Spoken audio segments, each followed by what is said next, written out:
ব্রাজিলের বেলেমে শেষ হলো জাতিসংঘের জলবায়ু সম্মেলন COP30।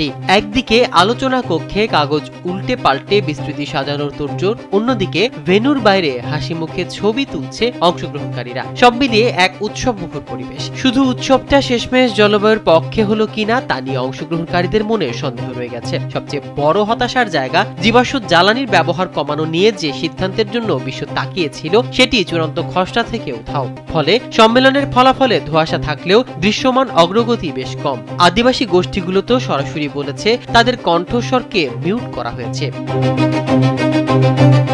এখন যে কোনো ব্র্যান্ডের পুরাতন এসি বদলে নতুন ওয়ালটন এসিতে উপভোগ করুন 25% ছাড়। ঘানার ক্লাইমেট অ্যান্ড সাপোর্ট নেটওয়ার্কের একজন সদস্য সংক্ষেপে পরিস্থিতি ব্যাখ্যা করলেন। গ্লোবাল স্টকটেক একটু ট্রাফিক জ্যামের মতো, সবাই এগোতে চায় না, কিন্তু কেউই রাস্তাটা ছাড়তে চায় না। এর মধ্যেই গুরুত্বপূর্ণ মুহূর্তে আলোচনার ভেন্যু অ্যামাজন কনভেনশন সেন্টারে আগুন লাগে। দিনের অর্ধেক সময় ধরে আলোচনা বন্ধ রাখা হয়। কেউ কেউ মজা করে বললেন, জলবায়ুর উত্তাপ যে সত্যি বাড়ছে তার প্রমাণ তো মিটিং রুমেই মিলল। তবে ওই আগুনের কারণে জলবায়ু অর্থায়ন ও জ্বালানি রূপান্তর নিয়ে সবচেয়ে গুরুত্বপূর্ণ আলোচনায় থমকে যায়। অন্যদিকে আদিবাসী নেতাদের ক্ষোভ তীব্র। তাদের অভিযোগ, অ্যামাজন নদীতে তেল উত্তোলন বা বাণিজ্যিক নৌ চলাচলের মতো প্রকল্প নিয়ে উদ্বেগ জানানোর সুযোগই দেওয়া হয়নি। গ্লোবাল এনগেজমেন্টের নির্বাহী পরিচালক থালিয়া সিলভা বলেন, জীবাশ্ম জ্বালানির মতো শব্দটি COP26 ও COP28 এত কষ্টে স্থান পেয়েছিল, এবার তো সেটাই আবার হারিয়ে গেল।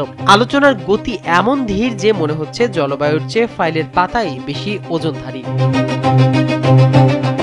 বিশ্লেষকদের মতে, কম সময়ে এসে দর কষাকষি আরো ধীরে হলে বৈশ্বিক তাপমাত্রা 1.5 ডিগ্রি সেলসিয়াসের নিচে রাখার লক্ষ্যটাই হয়তো ঐতিহাসিক প্রত্নবস্তু হয়ে উঠবে।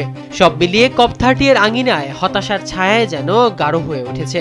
অংশগ্রহণকারীরা শেষে মুখে হাসি নিয়ে বিদায় নিলেও বাতাসে রয়ে গেল একটাই প্রশ্ন, পৃথিবীর ভবিষ্যৎ কি আলোচনার আগুনে পুড়ছে, নাকি ধোঁয়ার আড়ালে হারিয়ে যাচ্ছে সমাধানের সকল পথ? মাহমুদুর রহমান সিয়াম, কালবেলা।